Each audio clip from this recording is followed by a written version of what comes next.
The magical mishap during a chase through a museum. Tom and Jerry tumbled into a large, open medieval treasure chest. A magical amulet inside glowed, and with a poof, they were sucked into a swirling vortex, landing in a heap on a dusty, cobblestone path.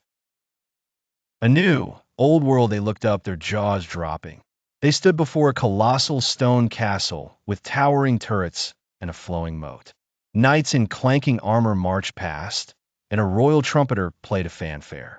They were no longer in their cozy home. The royal decree, before they could process it, a herald on a balcony shouted, "Hear ye! A reward of 1,000 gold coins is offered for the safe return of the princess's prized, lost songbird, Pip."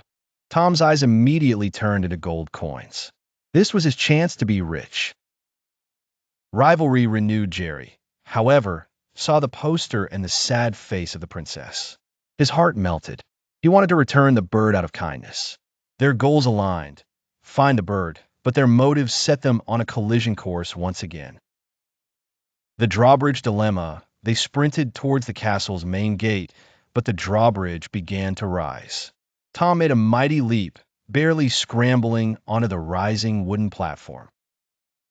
Jerry, quicker, ran up the angled drawbridge and used Tom's tail as a rope to swing to safety, leaving Tom dangling over the moat. The suit of armor snafu inside the great hall. Tom tried to sneak past the sleeping guard. He tiptoed past the suit of armor, but his tail accidentally knocked it over. The clattering noise woke the guard. Jerry, thinking fast, jumped inside the empty armor and saluted, confusing the guard just long enough for them both to escape. The kitchen catastrophe. Their chase led them to the bustling kitchen, where a giant feast was being prepared. Tom slid across a table, landing headfirst in a giant pudding.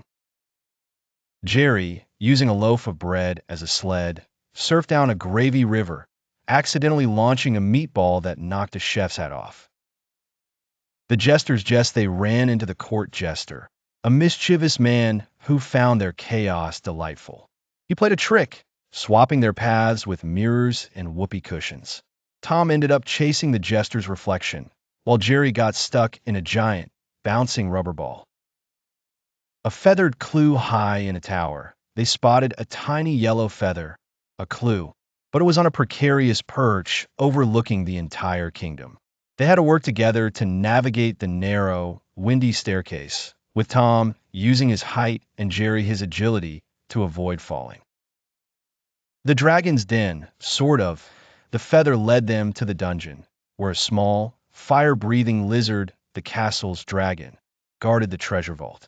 The lizard let out a tiny, cute puff of smoke. Tom, terrified, tried to use Jerry as a shield, while Jerry simply offered the lizard a piece of cheese, making a new friend. Their new lizard friend led them to a hidden cage. The royal bird, Pip, wasn't lost. He had been birdnapped by the jealous court jester, who wanted to be the only one who could make the princess smile. The jester appeared, cackling, and locked them all in the dungeon.